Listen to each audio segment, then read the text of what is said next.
E alla parata militare sputò negli occhi a un innocente.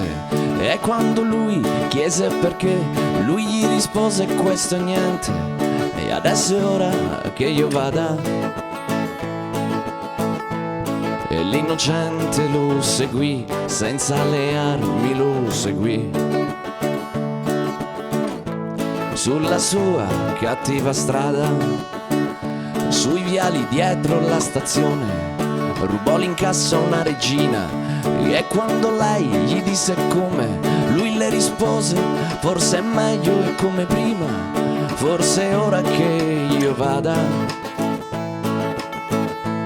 E la regina lo seguì, col suo dolore lo seguì. Sulla sua cattiva strada,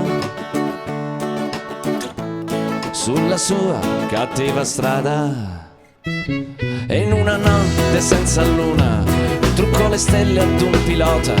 E quando l'aeroplano cadde, lui disse: colpa di chi muore, comunque è meglio che io vada. Ed il pilota lo seguì, senza le stelle lo seguì. Sulla sua cattiva strada, e a un 18enne alcolizzato versò da bere ancora un poco. E mentre questi lo guardava, lui disse: amico, ci scommetto stai per dirmi, forse è ora che io vada. L'alcolizzato lo capì, non disse niente, lo seguì. Sulla sua cattiva strada,